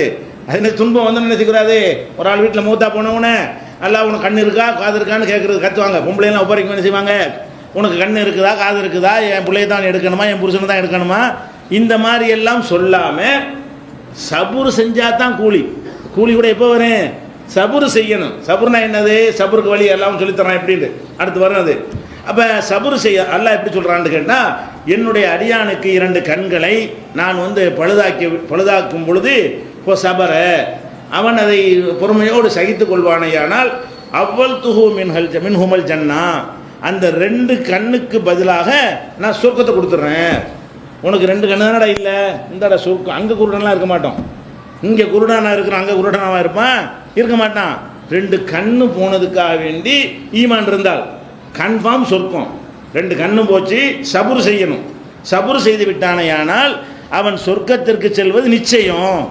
நிச்சய வெற்றிக்கு உரிய ஒன்றை செஞ்சிருக்கும் பொழுது நம்ம அவனை பார்த்து போராம தான் படணும். இப்படி வரணும், ஏன்னா நம்ம சொர்க்கத்துக்கு கஷ்டப்பட வேண்டியிருக்கு, ஒரு சிம்பிளாக அவனுக்கு என்ன இருக்கு, இந்த கண்ணை கொடுத்துட்டு சொர்க்கத்துக்கு போக போகிறான் அப்படின்னு நினச்சி பார்த்தோமே ஆனால் நமக்கு ஏன் அது வந்து பெரிய ஒரு இழப்பாக தெரியுது. இது புகாரியில் 5653வது ஹதீஸாக இடம்பெற்றிருக்கிறது. அத்தா இப்னு அபீ ரபாஹ் என்று ஒரு தாபி, அவர்கிட்ட வந்து இப்னு அப்பாஸ் சொல்கிறாங்க. இப்னு அப்பாஸ் வந்து சொல்கிறாங்க, சொர்க்கத்துக்கு போகக்கூடிய ஒரு பொம்பளைய இப்போ உனக்கு நான் காட்டட்டுமா அப்படின்னு கேட்குறாரு. யார் கேட்குறா, இப்னு அப்பாஸ் கேட்குறாங்க. அவர் சஹாபி தானே, அடுத்த ஜெனரேஷனை சேர்ந்த தலைமுறையை சேர்ந்த தாபியின் சமுதாயத்தை சேர்ந்த அத்தா இப்னு அபீ ரபாஹ் என்பவர்கிட்ட போய் கேட்குறாங்க, இந்த அப்போ உனக்கு சொர்க்கத்துக்கு போகிற பொம்பளையை பார்க்க ஆசையாக இருக்கா, காட்டட்டுமா, காட்டுங்க அப்படின்னவுடனே ஒரு பெம்புளையை காட்டுறாங்க. ஹாதிஹில் மராத்து சவுதா, அந்த கருப்பு நிறமாக போய்கிட்டு இருக்கிறாங்களே ஒரு அம்மா, அவங்க தான் சொர்க்கத்துக்கு போகிறவங்க அப்படின்னு சொல்கிறாங்க. இவர் இப்படி தீர்மானிக்கிறது, ஒரு பொம்பளை சொர்க்கத்துக்கு போவோமா சொர்க்கத்துக்கு போகாதானே எப்படி தீர்மானிக்கிறது என்ற அவர் விளக்குறாரு. நான் ஏன் அப்படி சொல்கிறேன்னு கேட்டால், இந்த அம்மா ரசூல் ஸல்லல்லாஹு அலைஹி வஸல்லம் அவங்கள்ட்ட வந்தாங்க ஒரு நாள். வந்து என்ன செய்கிறாங்கன்னா, அல்லாஹ்வுடைய தூதரே, எனக்கு வந்து அடிக்கடி வலிப்பு நோய் வருது, இந்த காக்கா வலிப்புமாங்கல்ல, இந்த வலிப்பு நோய் வந்து எனக்கு வந்து விடுகிறது. அப்போ வலிப்பு நோய் வந்தால் நான் மூர்ச்சையாகி என்ன செஞ்சிடறேன், கீழே விழுந்துடுறேன். கீழே விழுந்தால் மற்ற விழுகிறதுக்கும் வலிப்பு நோய் விழுகிறதுக்கும் வித்தியாசம் என்ன, கையை காலை வெட்டும்போது என்ன செய்யணும், ட்ரெஸ் எல்லாம் விலகி போயிடும். இப்போ இருக்கிற மாதிரியான பேண்ட்டு அந்த மாதிரியான அமைப்புலாம் இருந்தால் கூட விலகாது. அப்போ ட்ரெஸ்ஸுன்னா ஒரு துணியை சுற்றிட்டு இருப்பாங்க, அதான் ட்ரெஸ்ஸுங்கிறது, விளங்குதா? இப்போ நம்ம சட்டை பேண்ட்லாம் போட்டுட்டு விழுந்தால் வலிப்பு நோயினால் என்ன செய்யாது, நம்முடைய மறைவிடங்கள்லாம் வெளியே தெரியாது. அந்த காலத்தில் இருந்த ட்ரெஸ் என்னென்னா ஒரு துணியை போத்திட்டு இருப்பாங்க, அவ்வளவுதான். அப்போ அந்த அம்மா முறையிடுறாங்க, அல்லாஹ்வுடைய தூதரை, எனக்கு வந்து அடிக்கடி வலிப்பு நோய் வருது, வலிப்பு நோய் வந்து கீழே விழுந்துடுறேன், கீழே விழுந்து கைகால வெட்டுமா, வெட்டும் பொழுது ஆடை விலகி போய் விடுகிறது, அது பெரிய எனக்கு ஒரு மனசை உறுத்தி கொண்டு ஒரு சங்கடமாக இருக்கிறது, அதனால் வந்து நீங்கள் அல்லாட்ட துவா செய்யுங்க, எனக்கு இந்த வலிப்பு நோய் போகணுங்கிறதுக்காக வேண்டி என்ன செய்யுங்க, துவா செய்யுங்க அப்படிங்கிறாங்க. அப்போ ரசூல் ஸல்லல்லாஹு அலைஹி வஸல்லம் சொல்கிறாங்க, இன்ஷேத்தி தாவுத்து, நீ விரும்புனா உனக்கு துவா செய்கிறேன், இன்ஷேத்தி நீ விரும்புனா சபர்த்தி பொறுமையாக இரு, கொலைக்கில் ஜன்னா உனக்கு சொர்க்கம் கன்ஃபார்மு, விரும்புனா இது நீங்கணும்னு நீ கேட்டீங்கன்னா, நீ கேட்டதுக்காக நான் அல்லாட்ட துவா செய்கிறேன், என்னுடைய துவா அல்ல ஏற்றுக்கொண்டு உனக்கு குணமாக்கிட்டானா பிரச்சனை இல்லை, ஆக்கிடுவான். ஆனால் நீ சபுர் செஞ்சாயானால் உனக்கு சொர்க்கம் கன்ஃபார்மு. இப்போ என்ன சொல்கிற, இந்த வலிப்பு நோய் போகிறதுக்கு நான் துவா செய்யட்டுமா அல்லது இப்படி இருந்துக்கிறியான்னு கேட்குறாங்க. அப்போ அந்த அம்மா என்ன செய்கிறாங்கன்னா, அல்லாஹ்வுடைய தூதரே வலிப்பு நோய் போகிறதுக்கு துவா செய்யாதீங்க, இந்த ஆடை விலகாமல் இருக்கிறது துவா செய்யுங்க, நான் வலிப்பு நோயில் விழுந்தாலும் என்னுடைய ஆடை விலகிடக்கூடாது, மற்றவங்க என்னுடைய நிர்வாணத்தை பார்த்து விடக்கூடாது, அது மாதிரி எனக்கு ஒரு துவா செய்யுங்கன்னொடனே ரசூல் ஸல்லல்லாஹு அலைஹி வஸல்லம் அதுக்கு துவா செய்கிறாங்க. அப்போ இந்த அம்மாட்ட வந்து 2 கேள்வி கேட்கப்படுது. உனக்கு சொர்க்கமாக வலிப்பாண்டு, இந்த அம்மா வலிப்பை தேர்ந்தெடுத்துக்கிறது எதுக்காக வேண்டி, சொர்க்கம் கிடைக்கிறதுக்காக வேண்டி. அப்போ எனக்கு வலிப்பு இருந்தாலும் பரவாயில்லை, சொர்க்கம் கிடைக்குமா, இப்படியான ஒரு மனநிலை இருந்தால் அந்த அம்மாவுக்கு இந்த வலிப்பு மனத்தை உண்டாக்கியிருக்குமா? அந்த அம்மாவுக்கு இப்படி சொன்ன பிறகு அந்த அம்மாவுக்கு என்னைக்காவது கவலைப்பட்டிருப்பாங்களா வலிப்பு வருதுன்னு? அவங்க என்ன சந்தோஷத்தில் இருப்பாங்க, நம்ம சொர்க்கவாசி கண்பம் ரசூலுல்லாஹ் வயனால சொல்லிவிட்டாங்க, நமக்கு சொர்க்கத்துக்கு போக போகிறோம், இதெல்லாம் பெரிய மேட்டராக நினைப்பாங்களா இல்லையா? அப்போ அந்த அம்மாவுக்கு மன அழுத்தம் இல்லாமல் போன மாதிரி நீங்கள் நினச்சா உங்களுக்கு இருக்குமா? அந்த அம்மா எந்த மாதிரி உங்களுக்கு வரக்கூடிய துன்பத்தை நினைத்தார்களோ, சரி இதை சபுர் செய்வதற்கு ஒரு கூலி இருக்கிறது, துன்பத்திற்கே கூலி கிடையாது, துன்பத்தை சபுர் செய்கிறோம் இல்லையா, அந்த சபுருக்கு தான் என்ன இருக்குது, கூலி இருக்கிறது. அப்போ ரசூல் இதை சொல்லிட்டு தான் சொல்கிறாங்க, இதனால தான் இந்த சொர்க்கவாசி பொம்பளை நான் சொன்னேன், நானே சொல்லலை, ரசூல் ஸல்லல்லாஹு அலைஹி வஸல்லம் அவங்க காலத்திலேயே இந்த அம்மா வந்து வலிப்பும் இருந்தாலும் பரவாயில்லை, எனக்கு சொர்க்கம் தான் வேணும், இதை வலிப்பை சகித்து கொண்டால் சொர்க்கம் கன்ஃபார்ம் என்று சொன்னால் அதுக்கு நான் தயார்னு சொன்னாங்க இல்லையா? அப்போ சொர்க்கவாசின்னு கன்ஃபார்ம் ஆயிடுச்சா இல்லையா என்று இப்னு அப்பாஸ் அவர்கள் சொன்ன ஒரு செய்தி புகாரியில் 5652வது ஹதீஸாக பதிவு செய்யப்பட்டிருக்கிறது. அப்போ இப்படி நீங்கள் என்ன வறுமை எல்லாம் துன்பம் தான். துன்பம்னா என்னது, விட்டு குத்து மட்டும் துன்பம் கிடையாது.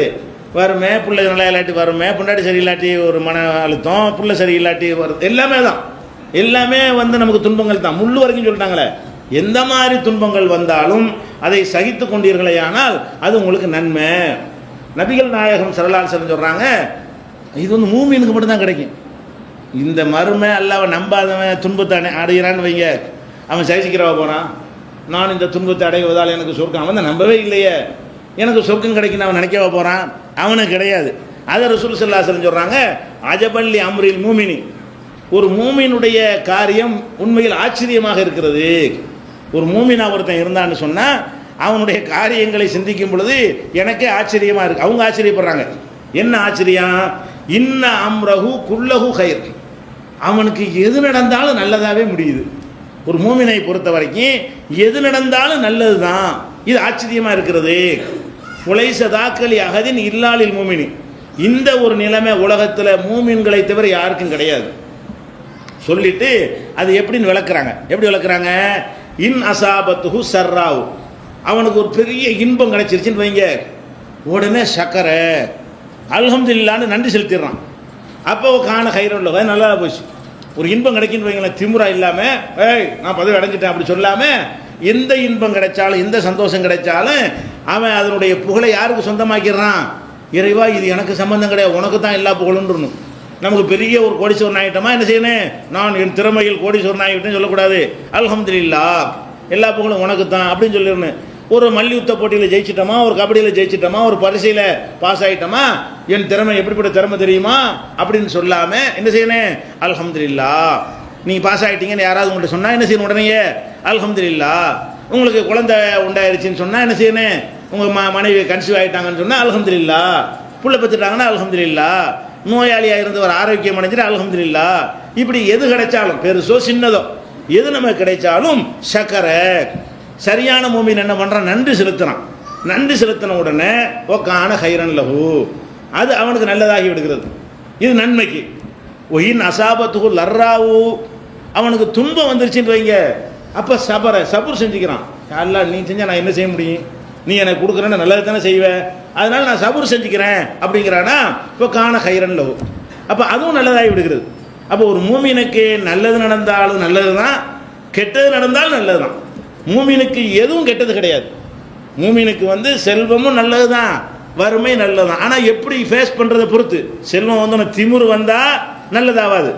செல்வம் வந்தவுடனே அல்லாவுக்கு அந்த புகழை கொண்டே சமர்ப்பித்து விட்டால் அது நல்லதாகி விடுகிறது. துன்பம் வந்தவுடனே அல்லாவை எதிர்த்தால் அது நல்லதாகாது. துன்பம் வந்தவுடனே அதை சகித்தால், மறுமை நன்மைக்காக சகித்து கொண்டால் அது நல்லதாகி விடுகிறது என்று ரசூல் ஸல்லல்லாஹு அலைஹி வஸல்லம் செய்கிறாங்க. விளக்கிட்டு மூமினுக்கு என்ன நடந்தாலும் அவங்களுக்கு நல்லதாக போகுது, ஆச்சரியமாக இருக்குது. ஒரு மூமினாக இருக்கிறவனுக்கு கெட்டதுன்னு நம்ம நினைக்கக்கூடியது நடந்தாலும் அவனுக்கு முடிவு நல்லதாக அமைந்து விடுகிறது அப்படிங்கிறாங்க. இது முஸ்லீமில் 7692வது ஹதீஸில் இடம்பெற்றிருக்கிறது. அப்போ இந்த மாதிரி துன்பங்களை என்ன செய்யணும்? சகித்து கொள்ள வேண்டும். சகித்து கொள்றதுனா என்ன அதையும் தெரிஞ்சுக்கணும். சகிச்சுக்கிறதுனா என்ன? அதை அல்லாஹ் குர்ஆனில் சபுருண்டா என்ன, சகிக்கிறதுனா என்ன, அதுக்கு இலக்கணம் என்னன்னு விளக்குறான். எப்படி விளக்குறான்னு கேட்டால் 2வது அத்தியாயத்தில் பக்ராவில் 155 156 இந்த 2 வசனங்களில் அல்லாஹ் விளக்குறான். ஒல நபுலு ஒன்னக்கும் பிஷையும் மினல் ஹௌஃபி, உங்களை நம்ம சோதிப்போம். எதை கொண்டு சோதிப்போம்? ஓரளவு அச்சத்தால் சோதிப்போம். உங்களுக்கு பயம் உண்டாகும். ஏதோ ஒரு பயம், போலீஸ் பயம், அந்த பயம், இந்த பயம், திருட்டு பயம், எதிரி பயம், கலவர பயம், இப்படி பலவிதமான பயங்கள் என்ன செய்யும் உங்களுக்கு ஏற்படும். பயத்தை கொண்டு உங்களை சோதிப்போம். ஒரு ஜூழி, பசியை கொண்டு, அதாவது வறுமையை கொண்டு சோதிப்போம். ஒன் அக்சிமினல் அம்பால், பொருளாதாரத்தை குறைச்சியும் சோதிப்போம். இதெல்லாம் சோதனை தானா? இந்த பொருளாதாரத்தை குறைக்கிறது, பசியை கொடுக்குறதுலாம் என்ன கிடையாது, உங்களை போட்டு விதிக்கிறது கிடையாது. இந்த பரீட்சையில் ஜெயிக்கிறியா இல்லையான்னு பார்க்குறது. இந்த பரீட்சை உனக்கு வைக்கிறேன், இந்த பரீட்சையில் பாஸ் மார்க் எடுக்க போறியா, ஃபெயில் ஆக போறியா, அதை நபுலு வண்ணக்கும் உன்னை சோதித்து பார்க்குறேன். அப்போ ஒன் அக்சிமினல் அம்பால், பொருளாதாரத்தை குறைத்து சோதிப்பேன். ஒல் அன்புசி, உயிர்களை குறைத்து சோதிப்பேன். ஒரு வீட்டில் 4 பிள்ளை இருக்கும், ஒரு பிள்ளை மூத்தா போயிடும். உயிர்களை குறைக்கிறது. புருஷன் மூத்தா போயிடுவான், பின்னாடி மூத்தா போயிடுவா, அம்மா மூத்தா போயிடுவாங்க, பாப்பா மூத்தா போயிடும். இப்படி மூத்தை கொண்டு உயிர்கள் இழப்பை கொண்டும் நம்ம என்ன செய்வோங்களே சோதிப்போம். ஓ சமராத், கனிவர்க்கங்கள், விவசாயிகள் உற்பத்தி, நெல் பூரா காஞ்சி போயிடும், மழையே இருக்காது, வறண்டு போயிடும். அந்த மாதிரி எல்லாம் என்ன செய்வோம் சோதிப்போம். எப்படிலாம் சோதிப்பேங்கிறான்ல, அச்சத்தை கொடுத்து சோதிப்பேன், வறுமையை கொடுத்து சோதிப்பேன், இருந்த பொருளாதாரத்தை குறைச்சி சோதிப்பேன், அதே மாதிரி இருந்த உயிர்களை எடுத்து சோதிப்பேன். கனிவர்க்கங்கள், விவசாய உற்பத்தி நிலங்கள், இது மாதிரியான விளை பொருட்களை எல்லாம் குறைத்து சோதிப்பேன். சோதிச்சுட்டு இப்படி செய்யும் பொழுது ஓ பஷிரி சாபிரீன், சபுரோடு, இதை சகிப்புத்தன்மையோடு எடுத்து சபுராக இருக்கிறாங்களே பொறுமையோடு, அவங்களுக்கு நற்செய்தி சொல்லுங்கள். நபியே, இந்த மாதிரி நான் சோதிக்கும் பொழுது அதை அவங்க கவலையாக எடுத்துக்கிற வேணாம், அவங்களுக்கு ஒரு நல்ல செய்தியை சொல்லிவிடுங்க. யாருக்கு? அதை சபுராக பொறுமையாக சகித்துக் கொள்றவர்களுக்கு அப்படின்னு சொல்லிட்டு, பொறுமையாக சகித்துக் கொள்ளணும் என்னன்னு அடுத்து விளக்குறான்ல. பொறுமையாக இருப்பவர்களுக்கு நற்செய்தி என்றால் பொறுமையாக இருக்கிற என்னன்னு அல்லாஹ் விளக்குறான். நம்ம விளக்கல, யார் விளக்க? அல்லாஹ் விளக்குறான். அல்லதீன இதா அசாபத்துஹும் முசீபத்துன், அவங்களுக்கு ஒரு துன்பம் ஏற்படும் பொழுது காலு, அவங்க சொல்ல வேண்டும், இன்னா லில்லாஹி வ இன்னா இலைஹி ராஜிஊன், இன்னா லில்லாஹி வ இன்னா இலைஹி ராஜிஊன் என்று சொல்லி யார் பொறுமையோடு இருக்கிறார்களோ அவங்களுக்கு நற்செய்தி. ஒரு துன்பம் வந்துட்டா என்ன செய்யணும்? இந்த வார்த்தையை சும்மா மந்திரமாக சொல்லக்கூடாது, இதனுடைய தத்துவத்தை விளங்கி சொல்லணும். இதுக்கு என்ன அர்த்தம்? இன்னா லில்லாஹி, நாங்களே அல்லாஹ்வுக்கு சொந்தமானவங்க, நாங்களாக எங்களை உண்டாக்கிட்டோம், நம்மளாம் அல்லாஹ்வுக்கு சொந்தமான ஒரு மெட்டீரியல்.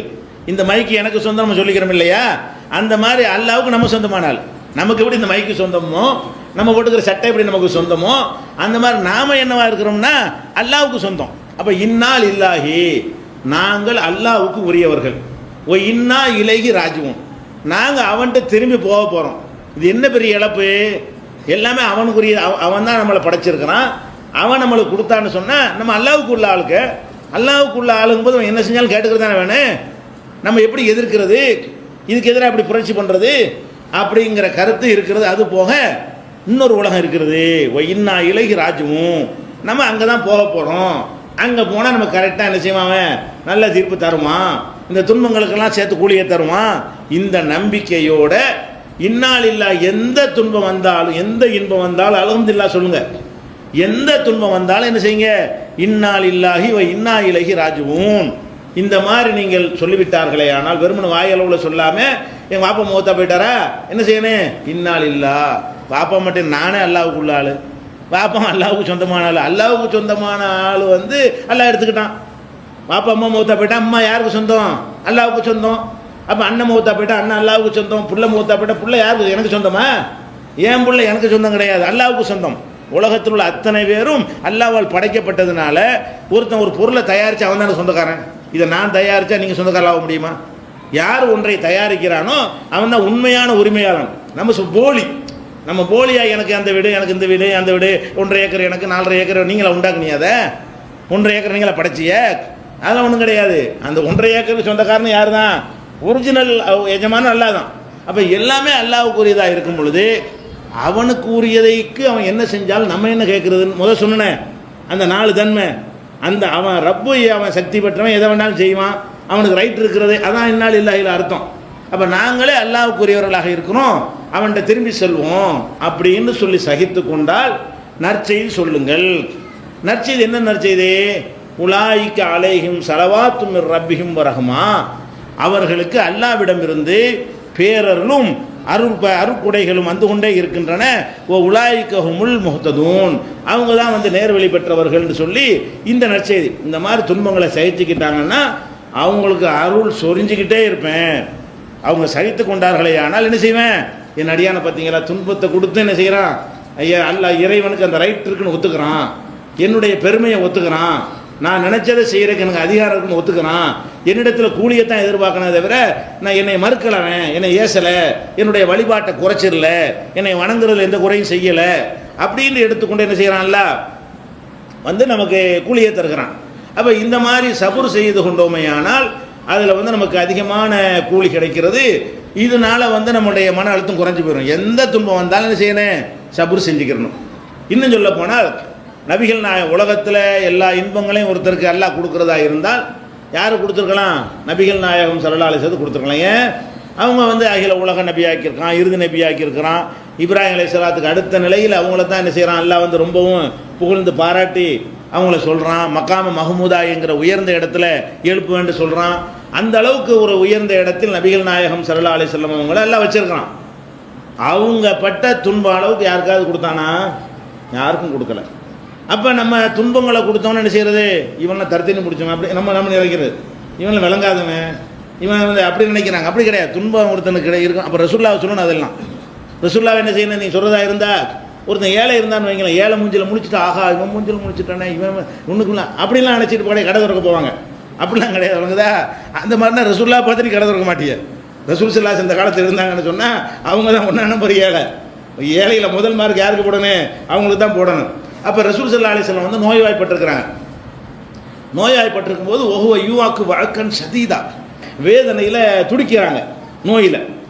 அப்போ இப்னு மஸ்ஊத் சொல்கிறாங்க, இதை நான் ரசூலுல்லாஹ்ட்ட கேட்குறேன், நீங்கள் ரொம்ப கடுமையாக வேதனைப்படுற மாதிரி தெரியுது, அப்படி தானான்னு கேட்குறாரு. பார்த்துப்பட்டவங்க அந்த துன்பத்தை ஒருத்த அனுபவிக்குமே நமக்கு தெரியும்ல, சும்மா இருக்கிறதும் ஒரு நெளிகிறதும் அவங்களுடைய நடவடிக்கைகளை பார்க்கும் பொழுது ரொம்ப கஷ்டப்படுறது தெரியும்.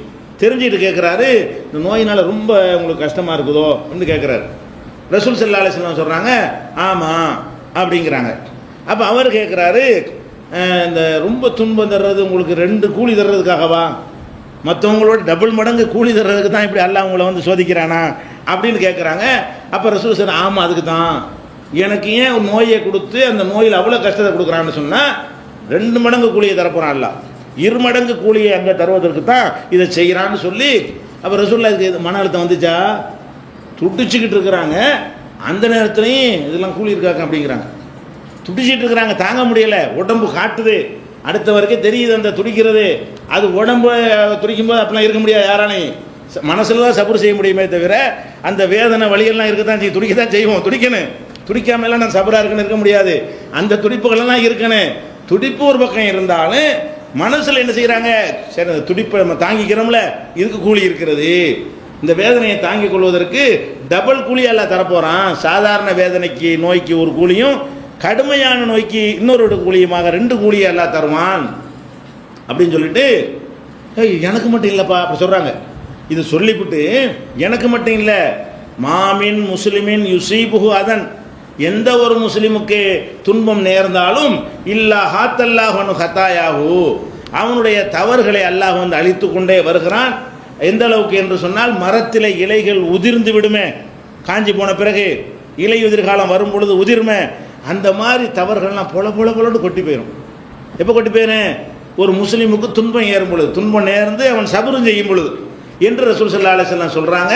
அப்போ தனக்கு மட்டும் உள்ள சொந்தமாக இதை சொல்லலை, நான் வேதனைப்படுறேன் எனக்கு மட்டும் இந்த சிறப்புன்னு சொல்லலை, எனக்கு மாதிரி தான் உனக்கும் துன்பங்கள் வறுமையானால் நீ ட்ரீட்மெண்ட்டுக்கு எல்லா முயற்சியும் பண்ணு, பணம் சம்பாதிக்க எல்லா முயற்சியும் பண்ணு, உன்னுடைய வறுமையை தீர்க்கிறதுக்கு எல்லா விதமான முயற்சியும் பண்ணு, பரீட்சையில் பாஸ் ஆகுறதுக்கு எல்லா விதம் மூடி வச்சுவிட்டு அல்லாஹ் என்னை ஃபெயிலாக்கினான்னு அப்படி உட்காந்துட்டு இருக்காத, படி, பாஸ் ஆகுறதுக்கு எல்லா முயற்சியும் பண்ணு.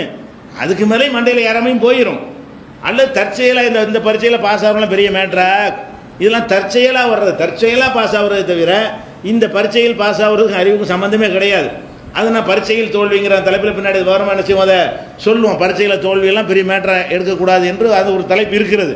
ஒவ்வொரு தோல்வியும் சொல்லுவோம்ல, காதல் தோல்வியிலேருந்து பரீட்சை தோல்வியிலேருந்து எல்லா தோல்வியும் வரும், வணங்குதா, அந்த அந்த இடத்துல சொல்லிக்கிடுவோம். பொதுவான விஷயங்கள் தான், இப்போ பொதுவான ட்ரீட்மெண்ட் தான் பேசிக்கிட்டு இருக்கிறோம், தனித்தனியான ட்ரீட்மெண்ட் பார்க்கல. அப்போ அந்த மாதிரி நம்ம என்ன நினைக்கணும்னு கேட்டால், எந்த விதமான இது வந்தாலும் அதிலிருந்து மீள்வதற்கு எல்லா முயற்சியும் பண்ணுங்க, மார்க் அனுமதிக்கிறது. பண்ணி முடித்த பிறகும் அதுதான் நிலை, இது ஒன்றும் ஒர்க் அவுட் ஆகலை, 7 எழுதிவிட்டேன் 7 தினம் ஃபெயில் ஆகிட்டேன் வந்துருச்சுன்னு வைங்க, சரி தேராதுன்னு சொன்னால் இதுக்கு போய் இடிஞ்சு உட்கார்றதா, தற்கொலை பண்ணுறதா, என்ன பண்ணனே, சரி இது ஏதோ எல்லா நன்மை நாடி இருக்கிறான், நம்ம என்ன நம்ம முயற்சி ஒழுங்காக பண்ணிட்டோம், நம்ம ஒன்றும் குறை வைக்கலை, அப்போ இப்படித்தான் நம்ம இருக்கணும்னு எல்லாம் முடிவு எடுத்துருக்கிறான்னா, யாரெல்லாம் இதுக்கு மறுமையில் கூலியாக்கி விட்ரு, இது இங்கே வந்து எனக்கு சரி பண்ணலைன்னு சொன்னால் என்ன சரி, மறுமையில் கூலியாக்கி விடலை, நான் சபுர் செஞ்சுக்கிறேன், நான் என்னுடைய எந்த ஒரு குறையும் உன்னுடைய வணக்க வழிபாட்டில் ஒரு குறையும் வைக்க மாட்டேன் அப்படி நினைத்து கொண்டீர்களேயானால் அது மறுமைக்கு நன்மையாகிவிடும் என்கிற செய்தி இந்த ஹதீஸில் இருக்குது. இது புகாரியில் 5667, 5661, 5660, 5648, 5647 ஆகிய ஹதீஸுகள் எல்லாம் இடம்பெற்றிருக்கிறது. அப்போ இப்படி தான் எல்லா துன்பங்களுக்கும் பொதுவான ட்ரீட்மெண்ட்டில் பேசிக்கிட்டு இருக்கிறோம், வழங்குதா, இது ஒரு விஷயம். அடுத்ததாக வந்து ஆயிஷா நாயகி சொல்கிறாங்க, நபிகள் நாயகம் ஸல்லல்லாஹு அலைஹி வஸல்லத்திட்ட நான் கேட்டேன், அனி தாவூனி, பிளேக் நோய், கொள்ளை நோய்ங்கிறாங்கல்ல, வாரி அள்ளிக்கிட்டே போயிடும், திடீர்னு வயிற்று போக்கு வரேன் வந்தால் என்ன வாயிறேன், அது வாட்டுக்கு போய்கிட்டே இருக்கும், நீ எந்த மருந்துக்கு நிற்காது, கக்கூசுக்கு போயிட்டு வந்து நிற்ப மரம் ஓடுவான் கடை ஒடிஞ்சு போயிடுவான், அது மனுஷனாகவே இருக்க மாட்டான், கடைசியில் என்ன வாயிறேன், அது கொள்ளை நோயின்னு சொல்லுவாங்க, அள்ளிக்கிட்டு போயிடும், கொள்ளுற மாதிரி கொள்ளை அடிக்கிற மாதிரி நினைச்சேன், மனுஷனை கொள்ளை அடிச்சுட்டு போயிடும். கொள்ளை அடிக்கிறவன் கணக்கு பார்த்தா எடுத்துகிட்டு போவான், 500 போதும் 1000 போதும் இருக்கிற அள்ளி போட்டு போகிறது தானே, அதுதான் கொள்ளை நோய்ங்கிறான். அந்த நோய் என்ன செய்கிறேன், கொள்ளை அடிச்சுக்கிட்டு போகிற மாதிரி ஆட்கள் அள்ளிக்கிட்டு போயிடும், அந்த மாதிரி கொள்ளை நோயின்னு சொல்கிறாங்க பாருங்கள். அதை பற்றி ரசூல் ஸல்லல்லாஹு அலைஹி வஸல்லம் வந்து நான் கேட்டேன். அப்போ என்ன செய்கிறாங்கன்னு கேட்டால், ஃபஅக்பரணி, அதற்கு நபி ஸல்லல்லாஹு அலைஹி வஸல்லம் எனக்கு விடை தந்தார்கள், அன்னஹு அதாபுன், அது ஒரு பெரிய ஒரு வேதனை தான், யபாத்துஹுல்லாஹு அலா மையஷா, நாடியவர்களுக்கு அந்த வேதனையை எல்லாம் என்ன செய்கிறான், கொடுக்குறான். ஆனால் அன்னல்லாஹ ஜாலஹு ரஹ்மத்தன் லில் முஃமினீன், மூமின்களை பொறுத்த வரைக்கும் அதை ஒரு ரஹமத்தாக ஆக்கியிருக்கிறான். இந்த கொள்ளையினை வந்து அதில் நீங்கள் போயிட்டீங்கன்னு சொன்னால் அது என்னவாக்கியிருக்கிறான், அல்ல அதெல்லாம் சபுர் செஞ்சதான் எல்லாத்துக்குமே, நோய் வந்தால் மட்டும் கிடையாது, எல்லாத்துக்கும் கண்டிஷன் சபுர் முதல்ல சொல்லியாச்சு. எப்படி ரஹமத்தாக்கியிருக்கிறான்னு கேட்டால், லைசமின் அகதின், எந்த ஒரு மூமினாவது எக்கவு தாவூனும், அவன் இருக்கிற ஊரில் இந்த மாதிரி பிளேக்கு காலரா கொள்ளை நோய் வருகிறது, வந்த உடனே நம்ம என்ன செய்வோம், ஒரு ஊரில் வந்துருச்சுட்டு ஊர் விட்டு ஓடி போயிடுவோம். இப்போ சென்னையில் கால்ரா வருதுன்னு வைங்களேன், கால்ரான்னு பேசிக்கிறாங்க, அந்த தெருவுக்கு வந்து இந்த தெருவுக்கு வந்துருச்சுன்னு என்ன செய்வோம், டிக்கெட்டை போட்டு போய் நம்ம ஊரில் போய் செட்டில் ஆயிடுவோம், அதெல்லாம் போன பிறகு நம்ம வருவோம் அப்படின்னு நம்ம நினைக்குவோம். ரசூல் ஸல்லல்லாஹு என்ன செய்கிறாங்கன்னு கேட்டால், ஒரு ஊரில் காலரா பிளேக் வரும் பொழுது எம் குசுஃபி பலதிஹி, அந்த ஊரில் அவன் தங்கி இருந்து சாபிரன், சகித்து கொண்டவனாக, பொறுமையை மேற்கொண்டவனாக, முஹ்தசிபன், இதற்கு நன்மையை நாடியவனாக, யஅலமு அன்னஹு லா யுஸீபுஹு இல்லாமா கதபல்லாஹு லஹு, அல்லாஹ் அவனுக்கு வரணும்னு எழுதினாலே தவிர அந்த பிளேக் வராது என்று உறுதியாக விளங்கி கொண்டு பொறுமையாக இருந்தால், இல்லா கான மிசுல் அஜ்ரி ஷஹீத், ஒரு ஷஹீதுடைய நன்மை அவனுக்கு கிடைக்கும். ஷஹீதுன்னா அல்லாஹ்வுடைய பாதையில் உயிரை தியாகம் பண்ணுறது, இது வந்து மெனக்கட்டு அதுக்கு பர்பஸாக தானே சாவுறான். அந்த இடத்துல இருந்து செத்துருவோன்னு இருக்கிறது. அப்போ அல்லாஹ் அந்த இடத்துக்கு ஒரு நோயை அனுப்புனாங்கும் போது நம்ம ஓடணும்னு சொன்னால் இது நல்ல தன்மை இல்லையே. அதில் பல பல கேடுகள் இருக்குது. ஒரு இடத்த நீங்கள் ஓடுனீங்கன்னு சொன்னால், ஒரு பிளாக் நோய் வருதுன்னு வைங்க, ஓடுனீங்கன்னு சொன்னால் அந்த ஊரில் நல்லா இருக்கணும்னு நான் ஓடி போயிட்டால் செத்தவனை யார் புதைக்கிறது? எவ்வளோ கடமை இருக்குது. ஒரு ஊரில் பிளாக் நோய் வந்துருச்சு, டெய்லி 100 பேர் போயிட்டு இருக்கிறான், நம்ம எல்லாரும் சேர்ந்து நல்லவன்லாம் சேர்த்து போயிட்டோம்னு சொன்னால் இந்த நோய் வந்தவன்லாம் செத்து போயிட்டு அவனை போய் அடக்கம் பண்ணுறது யார்? நல்லது கிட்டது பார்க்குறது யார்? ஆஸ்பத்திரி தூக்கிட்டு போகிறது யார்? சேவை செய்கிறது யார்? எவ்வளோ வேலைகள் இருக்கிறது. இதெல்லாம் கடமை தங்க பொறுப்பற்ற ஒரு வேலை ஓடி போகிறது. அது மாத்திரம் இல்லை, அந்த இடத்துல அவன் இருக்கும் பொழுது அந்த பிளாக்குடைய கிருமி ஏதாவது அவன்கிட்ட தொத்திக்கிட்டு இருந்துச்சுன்னு வைங்க, அப்போ அறிகுறியை காட்டாமல் இருக்கும், இவன் ஓடி போயிட்டான்னு வைங்க, அந்த ஊரில் உண்டாக்கி விட்டுவான். இங்கே இருந்து தொலைஞ்சா இதோட போயிடும். ஏன் அந்த இவன்கிட்ட உள்ள அந்த இதை எடுத்துக்கொண்டு உடனே ரிசல்ட் வரும். அந்த பிளாக் கூட அட்டாக் லேசாக வந்திருக்கேன், அது வேலையை காட்டுறதுக்கு 3-4 நாள் ஆகும். இவன் ஊருக்கு போயிட்டான்னு வைங்க, ஊரை அழிச்சுடுவான். இவன் போய் ஊரில் கொண்டு போய் பரப்பி விட்டு இவன்கிட்ட இருந்து எல்லாருக்கும் பரவி. அப்போ ரசூலுல்லாஹ் என்ன செய்கிறாங்க? ஓடாதீங்க. ஒரு ஊரில் ஒரு பிளாக் நோய் வந்துருச்சுன்னு கேள்விப்பட்டால் அந்த ஊருக்கு நீங்கள் போகாதீங்க. அந்த ஊரில் நீங்கள் இருந்தால் அதை விட்டு வெளியேறாதீங்க. நம்மளும் போகவும் கூடாது. நம்ம ஊர் சொந்த ஊரில் நீங்கள் பிளாக் நோய் வந்துட்டு தகவல் வருது, ஊருக்கு போகிறதா இருக்க கேன்சல் பண்ணி எனக்கு போயிடக்கூடாது. ஏன் அங்கே ஒன்று வந்துருச்சுன்னா போகாதீங்கன்னு கட்டளை இட்டாங்க. தேவையில்லாம் போய் வெளியே போய் மாட்டிக்கிறக்கூடாது. இருக்கிற இடத்துல வந்துருச்சா தப்பிச்சு விட நினைக்காத, சாதிக்கணும். ஏதோ மக்களுக்கு செய்ய வேண்டிய சேவையெல்லாம் நிறைய இருக்கிறது. அப்போ சொல்கிறாங்க, இப்படி இருப்பானேயானால் உண்மையிலே இவன் ஷஹீது தான். ஏன் செத்துருவோண்டு இருந்தால் சாவுண்டு அனைவர் நினைக்கும் பொழுது மரணத்தை எதிர்பார்த்து போய் ஒரு இடத்துல நின்று சாவுக்கு பதிலும் ஷஹீது. போர்க்களத்துக்கு போகிறான்னா ஜெயிக்கிறது மட்டுமா நோக்கம்? பாதி சாவு பாதி வெற்றி, 50-50. சில நேரத்தில் 75 போயிடுற மௌத்து. வெற்றிக்கு வாய்ப்பு 25 தான் இருக்கும், தோல்விக்கு வாய்ப்பு 75 இருக்கும். அப்போ போய் போர்க்களத்துக்கு போகிறான். இந்த காலரா வந்த ஊர்லேயும் அதான் நிலைமை. இவன் 75% போனாலும் போயிடுவான், 25% பிடிச்சாலும் பிடிச்சிருவான். அப்படி இருக்கும்போது நிற்கிறானா, இது போரா இல்லையா? இவனுக்கு ஷஹீதுடைய கூலியை கொடுத்தா என்ன எல்லாம் கொடுக்குறானா என்று நபிகள் நாயகம் ஸல்லல்லாஹு அலைஹி வஸல்லம் சொன்ன செய்தி புகாரியில் 3474, 5734, 6619 ஆகிய ஹதீஸுகளில் இருக்கிறது. அதே மாதிரி ஒரு அடியானுடைய விருப்பமான ஒரு ஆளை, நமக்கு விருப்பமான தாயாக இருக்கலாம், தந்தையாக இருக்கலாம், புருஷனாக இருக்கலாம், பொண்டாட்டியாக இருக்கலாம், பிள்ளையாக இருக்கலாம், பேரனாக இருக்கலாம், எதுவாக வேண்டாலும் இருக்கலாம், அண்ணனாக இருக்கலாம், தம்பியாக இருக்கலாம். விருப்பமான ஒரு ஆளை நான் எடுத்துக்கொண்டேனேயானால், அதை அவன் சகித்து கொண்டானேயானால், அந்த அடியானுக்கு மாலி அப்துல் மூமினி இந்தி ஜஸாவுன் இல்லல் ஜன்னா, அந்த மாதிரி ஒரு அடியானுக்கு சொர்க்கத்தை தவிர வேற ஒரு கூலி கிடையாது. அவனுக்கு கூலி என்னதான்? நமக்கு ரொம்ப விரும்பின ஒரு ஆளை எல்லாம் எடுத்துக்கிட்டான். பாப்பா நேசிக்கிறீங்க, பாப்பா எடுத்துட்டான். பிள்ளைய நேசிக்கிறீங்க, பிள்ளைய எடுத்துட்டான்.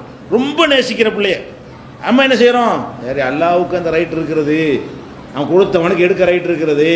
என்னைக்கு இருந்தாலும் போகத்தானே, யார் நிரந்தரமாக இருக்க போகிறா? எல்லாரும் போகத்தானே போகிறோம், கொஞ்சம் முன்ன பின்ன அவ்வளோதானே தவிர எல்லாரும் போகத்தான் போகிறோம் அப்படின்னு சொல்லி சபர் செய்து கொண்டு யாரெல்லாம் இதற்கான கூலியை அவனிடத்தில் எதிர்பார்க்கிறேன் அப்படின்னு நினைத்தானேயானால் அதுக்கு சொர்க்கத்தை தவிர வேறு கூலி இல்லை.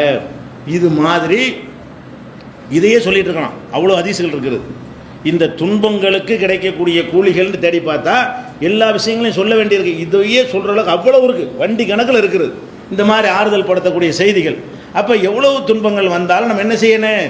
அதை எதிர்கொள்கிற விதத்தை மார்க்க நமக்கு சொல்லி தந்துடுது. எப்படி சொல்லி தருது? இந்த துன்பங்கள்லாம் வறுமையானால் இதெல்லாம் உலகத்துக்கு தேவை, எல்லாம் என்ன செய்யறான்? அப்படி ஏற்றதாழ்வுகள் வித்தியாசங்களை கொடுக்கறது அவசியங்கிறதுக்காக கொடுக்குறான். இருந்தாலும் கொஞ்சம் முன்ன பின்ன அந்த மனசு ஆறுதல் அடைய மறுத்துச்சின்னு சொன்னால் சரி இது கூலி இருக்குன்னு நினச்சி பாருங்க, சரியாக போயிடும்.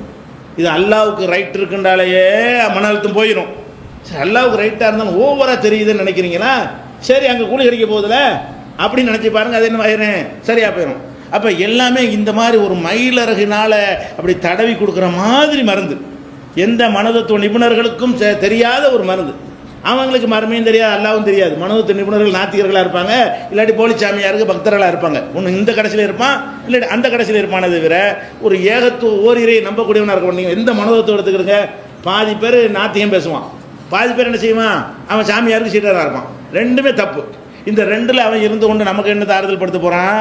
ரெண்டுக்கு நடுவில் உள்ள ஒரு சூப்பர் பவர் இருக்கிறான், அது கண்ணு முன்னாடி தெரியுது, அவன் தான் இயக்குறாங்க என்பதை நம்ம பார்க்குறோம், அவ்வளோ அனுபவங்களை வைத்து அறிகிறோம். அந்த மாதிரி ஒருவனை நம்ப வேண்டிய விதத்தில் நம்பி ஆறுதல் பட வேண்டிய விதத்தில் ஆறுதல் பட்டோமே ஆனால் நிச்சயமாக நம்முடைய மன அழுத்தம் தீர்ந்துவிடும். அப்போ இது ஒரு அம்சம். என்ன செய்கிறோம்? துன்பங்கள்னால பொதுவான ட்ரீட்மெண்ட் உங்களுக்கு சொல்லிட்டு இருக்கிறோம், பொதுவான அளவுகோல்களை. இது மாதிரியான இன்னும் நம்மளை ஆறுதல் படுத்தக்கூடிய பல செய்திகள் இருக்கின்றன. இன்ஷா அல்லாஹ் அடுத்தடுத்த நாளில் பார்க்கலாம்.